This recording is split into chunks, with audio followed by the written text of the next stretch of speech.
Hi welcome to my channel. నమస్తే అండి. ఈరోజు మనం పప్పు చేగోడీలు తయారు చేసుకోబోతున్నాం.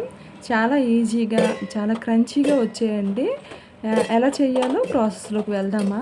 ముందుగా ఒక ప్లేట్లోనికి నేను ఒక గ్లాస్తోని 3 గ్లాసుల బియ్యం పిండి తీసుకుంటున్నానండి.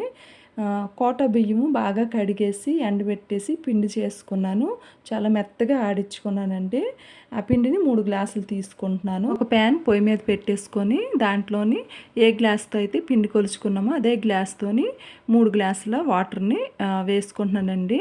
మనం పిండి దేంతో అయితే కొలుచుకుంటామో దాంతో సమాన క్వాంటిటీలో వాటర్ వేసేసుకోవాలి.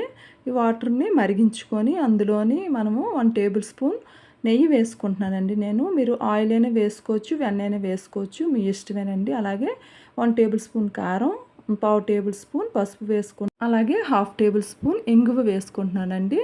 2 స్పూన్లు సాల్ట్ వేసుకుంటున్నాను. వీటన్నింటినీ బాగా కలిపేసి మరిగించుకోవాలి. ఇది మరిగిన తర్వాత మనము కొలిచి పెట్టుకొని ఉంచుకున్నాం కదండి బియ్యం పిండిని కూడా ఇందులో వేసేసుకోవాలి. మనం వేసుకున్న వాటర్కి ఈ పిండికి కరెక్ట్గా సరిపోతుంది. కొంచెం పొడి పొడిగా ఉంటుందండి. దాన్ని ఒక ప్లేట్లోకి తీసేసుకోవాలి.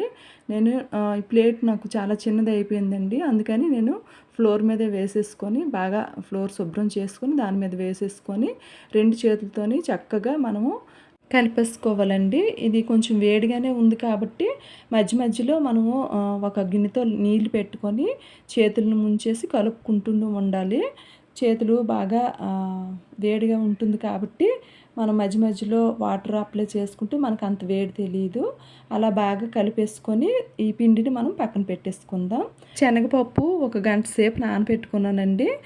నానబెట్టుకొని ఉన్న శనగపప్పుని వాటర్ అంతా తీసేసి ఒక పొడి క్లాత్ మీద మనం ఈ పప్పును వేసేసి వాటర్ అంతా పోయాక ఒక బౌల్లోకి తీసేసుకోవాలి. అలాగే మనం కలిపి ఉంచుకున్న ముద్దను కొద్ది కొద్దిగా తీసేసుకొని ఫ్లోర్ మీద ఒత్తుకుంటూ మనం చేగొడియాలు చేసుకోవాలి. ఇవి విరిగిపోతుంటాయండి. అవి మనం జాగ్రత్తగా చేసేసుకోవాలి. ఇలా మనం అన్నింటినీ చేసేసుకొని ఒక ప్లేట్లో వేసేసుకోవాలి. మీకు నచ్చిన సైజులో మీరు చేసుకోవచ్చండి. ఏ సైజు కావాలంటే ఆ సైజులోని. ఇవన్నీ చేసుకున్నాక మనము ఒక పొడి క్లాత్ మీద కానీ ప్లేట్లో కానీ ఈ చేగొడియాలన్నింటినీ వేసేసుకోవాలండి.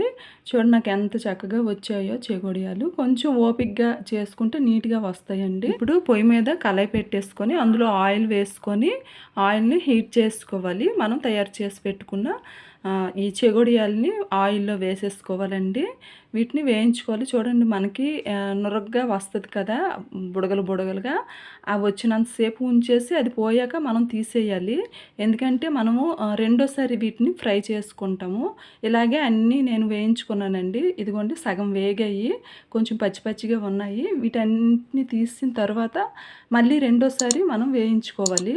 రెండోసారి నేను మళ్ళీ వేయించుకుంటున్నాను. ఇలా వేయించడం వలన మనకి చాలా క్రిస్పీగా ఉంటాయండి చేగొడియాలు. లేదంటే మెత్తగా వచ్చేస్తాయి, లేదంటే లోపల ఉడకవు. మనం రెండోసారి వేయించుకుంటే చాలా టేస్ట్గా ఉంటాయి. ఒకసారి ఇలా ట్రై చేయండి, మీకు బాగా వస్తాయి, చాలా టేస్టీగా కూడా ఉంటాయి.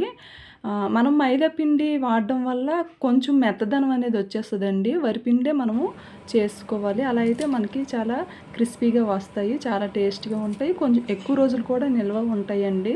వీటిని స్టీల్ డబ్బాల్లోని స్టోర్ చేసేసుకోవడమేనండి. పిల్లలు చాలా ఇష్టంగా తింటారు.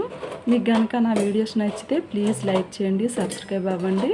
ఇంకా ఇలాగే సపోర్ట్ చేస్తూ ఉంటారని ఆశిస్తున్నాను. Thank you.